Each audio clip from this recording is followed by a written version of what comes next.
إن الحمد لله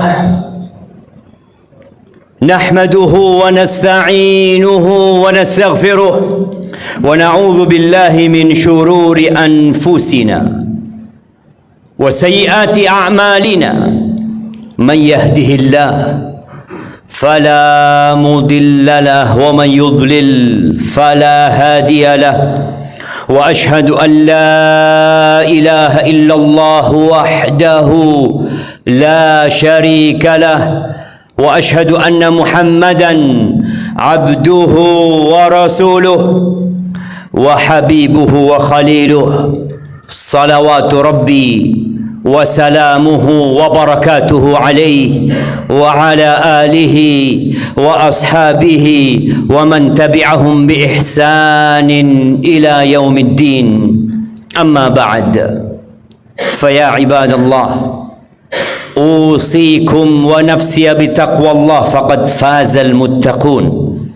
Wahai hamba-hamba Allah, setiap kita adalah hamba Allah Jalla Jalaluh.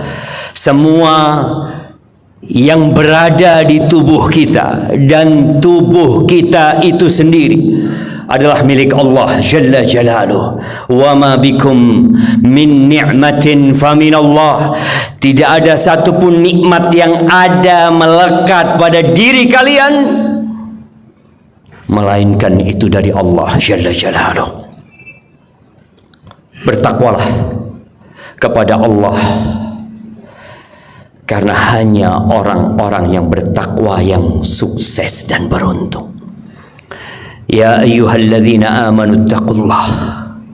Berulang kali Allah Azza wa Jal memanggil hamba-hambanya yang beriman dengan perintah yang satu: bertakwa kepada Allah Subhanahu wa taala. Wal tanzur nafsum ma qaddamat lighad.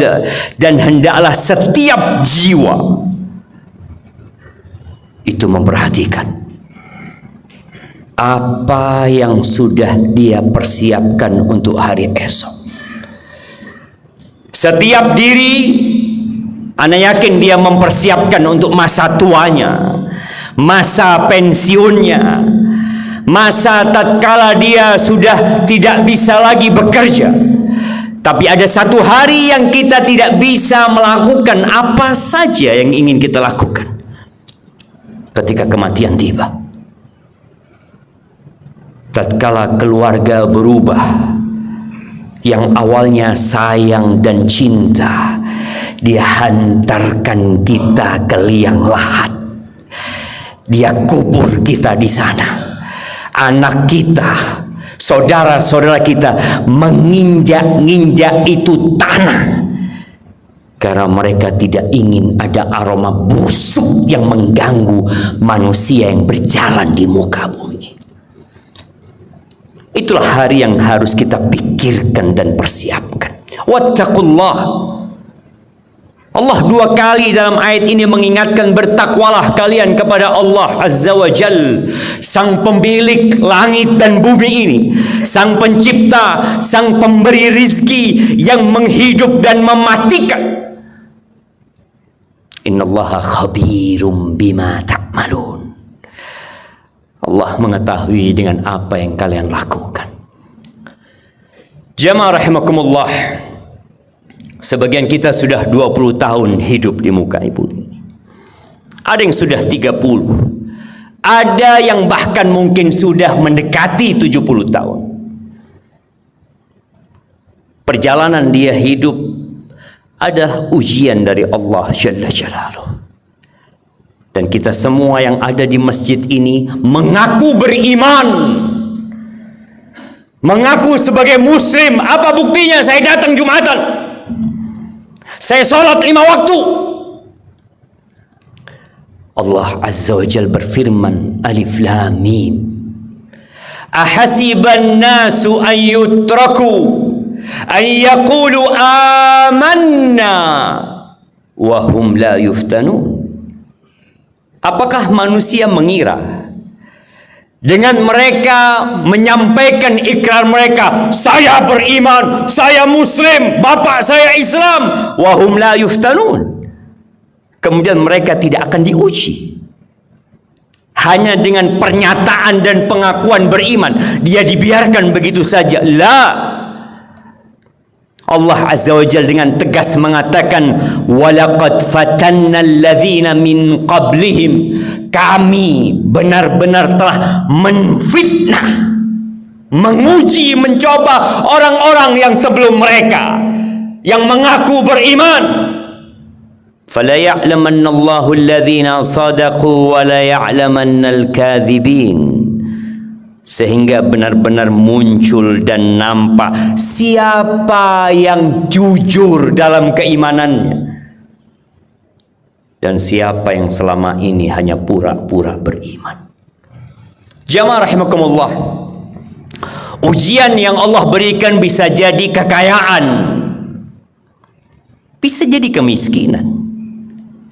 Cobaan yang Allah berikan kepada hambanya boleh jadi perintah, boleh jadi larangan. Dan ada ujian cinta dalam semuanya. Allah Azza wa Jalla berfirman di surat At-Taubah ayat 24. Allah mengatakan, qul, katakan Muhammad kepada mereka, in kana aba'ukum wa abna'ukum wa ikhwanukum wa azwajukum wa ashiratukum wa amwalun iqtaraftumuha wa tijaratun takhshawna kasadaha wa masakinu tardawnaha ahabba ilaikum min Allah wa rasulihi wa jihadin fi sabilihi fatarabbasu hatta ya'ti Allahu bi amrih wallahu la yahdil qaumal fasiqin. Katakan kepada mereka, andai kata orang tua kalian,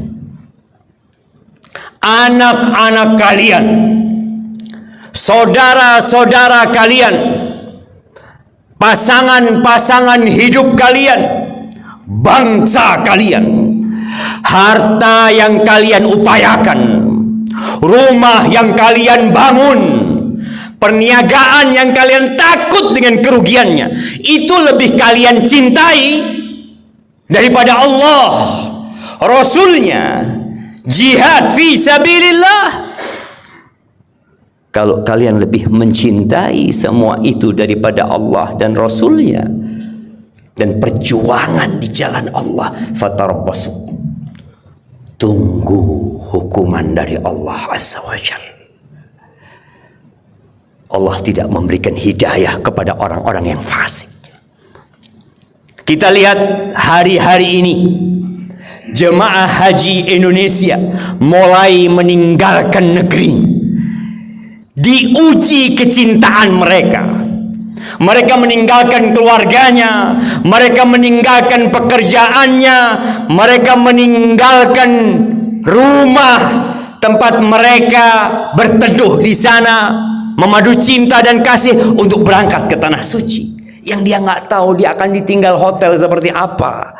Nanti dia akan tinggal di tenda, berpindah dari satu tenda ke tenda selanjutnya, yang kadang-kala mereka harus berjalan kaki 8 kilo demi melempar jumroh, pulang 8 kilo. Dan mereka bayar. Mereka mengeluarkan uang. Jerih payah mereka bertahun-tahun yang ditabung. Ya, itu ujian cinta. Dan sebagian mereka lolos dalam ujian tersebut. Nabi Ibrahim pernah diuji kecintaan. Mana yang lebih dicintai oleh Ibrahim alaihissalam? Bapaknya atau Allah Azza wa Jalla? Bapaknya kafir, pembuat berhala, mengajak orang untuk beribadah kepada berhala-berhala tersebut. Tapi Nabi Ibrahim siap untuk dibakar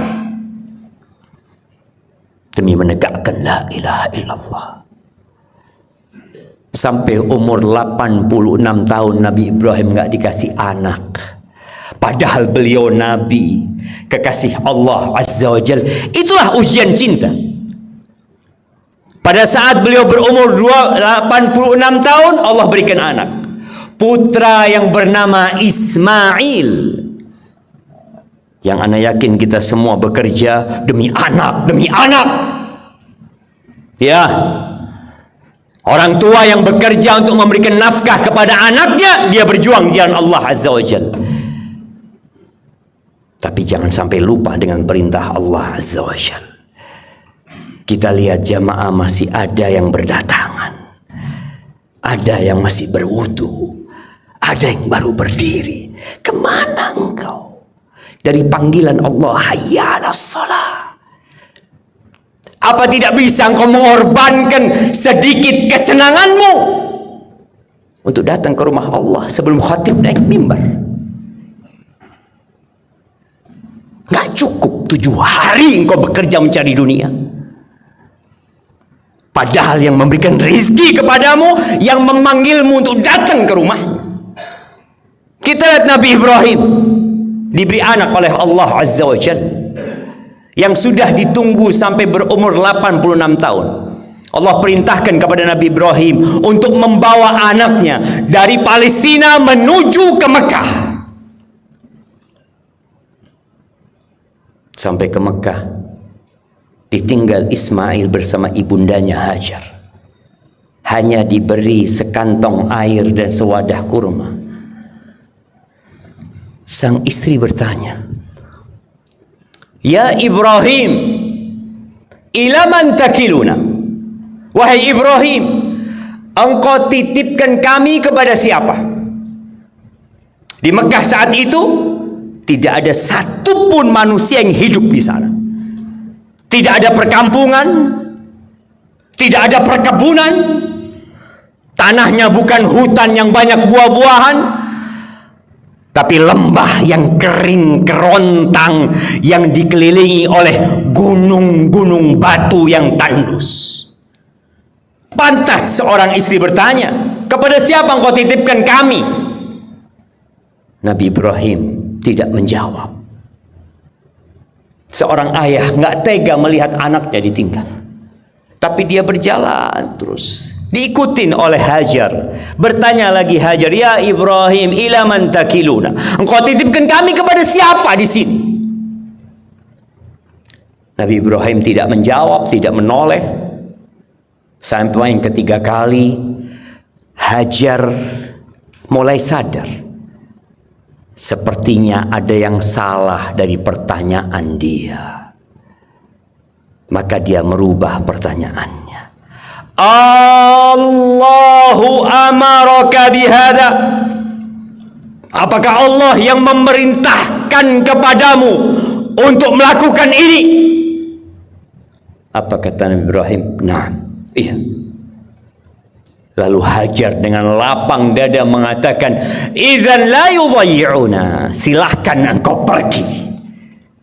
Kalau itu perintah Allah, tidak mungkin Allah Jalla Jalaluh menyengsarakan kami. Pergi Nabi Ibrahim. Singkat cerita, Ismail cilik tumbuh menjadi seorang remaja. Bertahun-tahun gak ngelihat Nabi Ibrahim kepada Ismail. Kemudian datang lagi, diuji cintanya Nabi Ibrahim. Mana yang lebih kau cintai, Allah atau anak, atau pekerjaan, atau rumahmu? Datang lagi Nabi Ibrahim, berjumpa dengan Ismail. Yang Ismail sudah mulai bisa diajak bekerja. Lalu Nabi Ibrahim mengatakan, "Ya bunayya, ini bapak datang di malam hari, pagi harinya ngomong sama anaknya, wahai ananda, inni ara fil manami anni adbahuk, fandur madza tara." Wahai ananda, aku bermimpi dalam tidurku bahwa aku menyembelihmu. Apakah sang anak berontak? Apakah sang anak mengatakan, "Ayah, engkau gak cinta sama aku, ayah. Aku putramu yang kau tunggu-tunggu sampai engkau berumur 86 tahun. Engkau belum punya anak lain kecuali aku. kemudian kau akan sembelih aku, ayah? Tidak. Sang anak pun diuji kecintaan. Apa kata sang anak? Ya abati fa'al ma tu'mar. Wahai ayahandaku, laksanakan yang diperintahkan kepadamu. Satajiduni insyaallahu minas sabirin. InsyaAllah engkau akan mendapati aku termasuk orang-orang sabar. Berangkat Nabi Ibrahim membawa Ismail, diasah itu belati untuk menyembelih putranya. Diletakkan Nabi Ismail di tanah, kemudian diambil itu pisau dan beliau mengatakan Bismillah, disembelih anaknya. Tapi ternyata pisau itu tidak bisa menyembelih anaknya. Lalu ada panggilan yang mengatakan qad saddaqtar ru'ya, engkau sudah lulus ujian ini, engkau sudah membenarkan mimpimu dan melaksanakan perintah Tuhan. Jemaah rahimakumullah, beberapa hari lagi kita akan masuk ke Dzulhijjah. Di situ ada Idul Adha yang setiap tahun berputar. Sudahkah kita berkorban? Oh, pernah saya berkorban. Berapa tahun yang lalu engkau berkorban? Setiap tahun syariat kurban itu diperintahkan. Engkau bisa ganti HP tiap tahun. Rumahmu semakin besar, motormu bagus, lalu engkau tidak berkorban. Itu ujian cinta. Benarkah kita lebih mencintai Allah daripada harta kita? Apakah kemudian kita akan sibuk dengan dunia kita, menimbun dan menimbun, tatkala ajal datang menjemput kita, semua kita tinggalkan.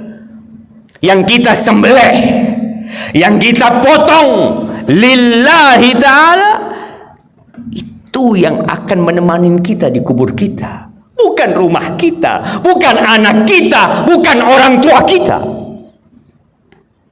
Maka tolong, yang punya kelebihan harta, kemudian dia tidak berkorban, kata Nabi SAW, falyatazil musallana, nggak usah dekat-dekat ke masjid kita, nggak usah dekat-dekat ke tempat sholat kita. Allah berfirman kepada Nabi SAW, inna a'tainakal kautsar fasalli li rabbika wanhar. Kami telah memberikan kepadamu Al-Kautsar, maka solatlah engkau dan sembelihlah. Waktunya kita menunjukkan dan membuktikan cinta kita kepada Allah Jalla Jalaluh. Aqulu qawli hadha wa astaghfirullah li wa lakum wa li sa'iril mu'minin wal mu'minat fastaghfiruh innahu huwal ghafurur rahim.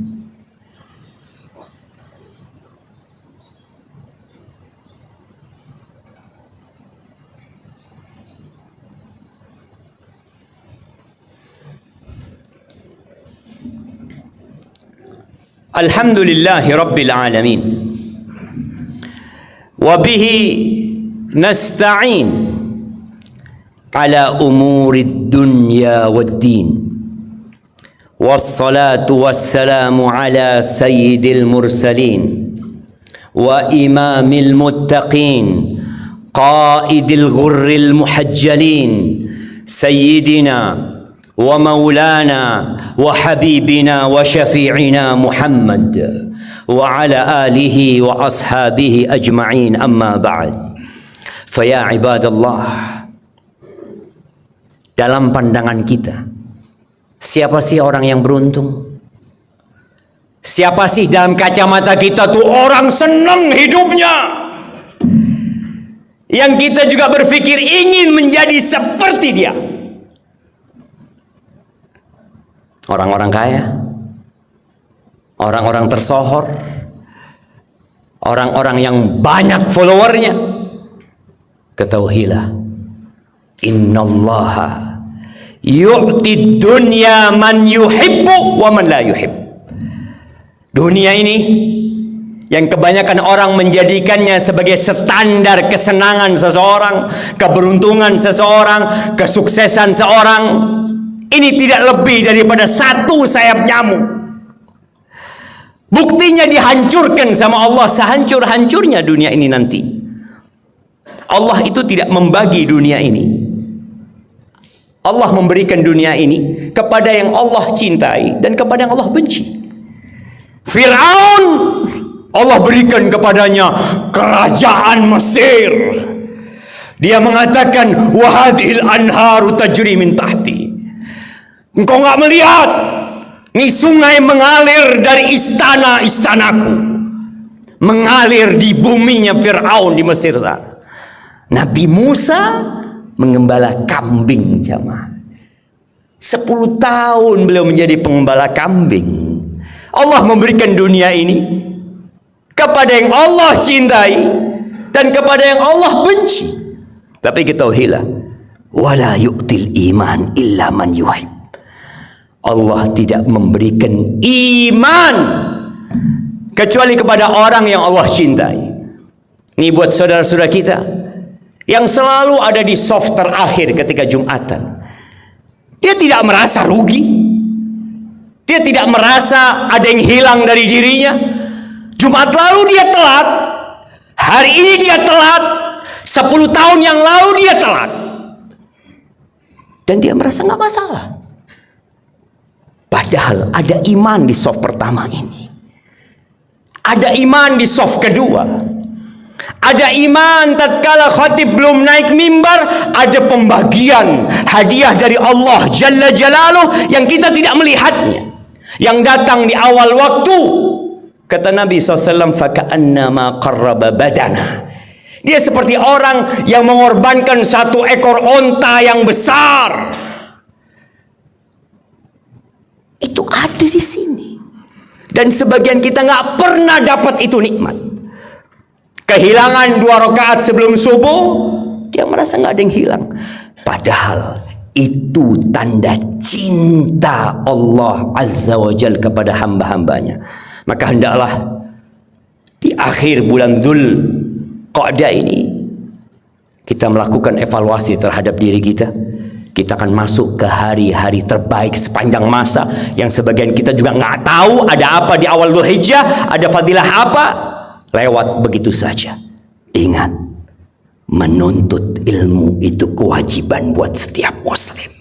Dan para orang tua yang dengarkan kajian Jumat ini, pulang sampaikan kepada istrinya. Istri nggak pernah hadir Jumatan. Boleh jadi anak-anak perempuan kita nggak pernah hadir Jumatan. Terus siapa yang mendidik dan membimbing mereka? Kalau bapak-bapaknya telat datangnya, dia tidak mendengar apa yang disampaikan, sehingga dia dapat menyampaikan kepada keluarganya. Cukuplah agar kita kembali kepada Allah Subhanahu wa taala. Ahibati fillah, hari Jumat hari bersalawat kepada Nabi alaihi salatu wassalam. Innallaha wa malaikatahu yusalluna 'alan nabi ya ayyuhalladzina amanu sallu 'alaihi wa sallimu taslima. Allahumma salli wa sallim wa zid wa barik wa an'im 'ala 'abdika wa rasulika sayyidina wa maulana Muhammadin wa 'ala alihi wa ashabi ajma'in. Allahumma ighfir lil mu'minina wal mu'minat والمسلمين والمسلمات الأحياء منهم والأموات إنك سميع قريب مجيب الدعوات. ربنا ظلمنا أنفسنا وإن لم تغفر لنا وترحمنا لنكونن من الخاسرين. ربنا هب لنا من أزواجنا وذرياتنا قرة أعين واجعلنا للمتقين إماما. اللهم أصلح ولي أمرنا وولاة أمور المسلمين. ربنا آتنا في الدنيا حسنة وفي الآخرة حسنة وقنا عذاب النار. وسبحان ربك رب العزة عما يصفون وسلام على المرسلين والحمد لله رب العالمين.